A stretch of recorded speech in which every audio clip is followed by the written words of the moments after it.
step at a time. That's the message. It is 8:23. A former Dallas attorney who also happens to be Mark Cuban's brother says he's lucky to be alive, and he's sharing his troubling story in his new book out this week called The Addicted Lawyer: Tales of the Bar, Booze, Blow, and Redemption.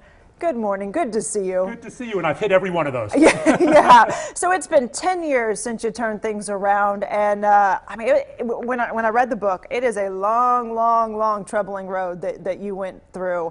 I've got to ask, writing the book, was it therapeutic, or was it hard reliving some of these moments? I think anytime you write a book like that is a form of self-help memoir, there is a therapeutic aspect to it. Right. Because you have to look back on the pain and relive the pain and find messages in that pain. So there was a therapeutic aspect to writing it. Yeah, so you learn stuff about yourself even as you're writing the book. Every time. What was the worst of the worst?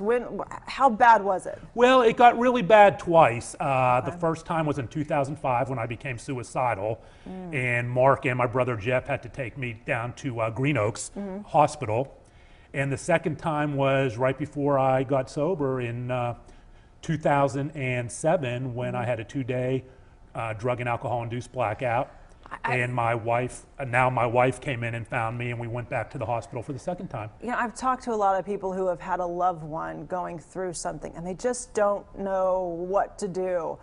What was the moment for you? I mean, it takes somebody wanting help. It was, and the moment for me was standing in the parking lot of Green Oaks, which is a hospital here in Dallas, waiting for admission and thinking about the fact that I didn't think there'd be a third trip back because I'd be dead.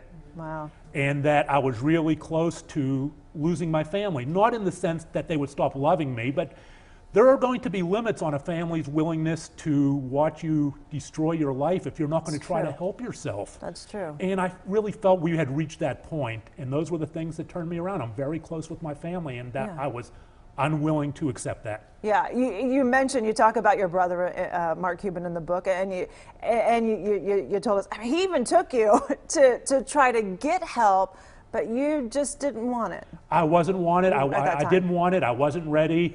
They're driving me to Green Oaks Hospital, and the only thing I could think of was leave me alone. And here they're trying to save my life. Right, exactly. I just was not ready. Yeah.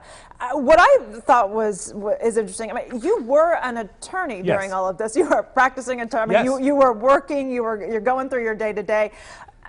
You never, at least you reveal in the book, you never wanted to be an attorney. You never wanted to go to law school. And so changing that part of your life, changing your career, really was a big point for you. I mean, just changing your career alone is hard, but you were in the process of trying to get better. You knew you had to change that. I knew I did. I am a feeler. And I was in a feeler in a profession of thinkers. Right. So now I am in a profession of feelers, helping others. And I was never really a fit for the practice of law. Yeah, you got married last year to a woman who you said's been by your side. Yes, she Amanda. saw you hit rock bottom. She's been through your side through all your recovery.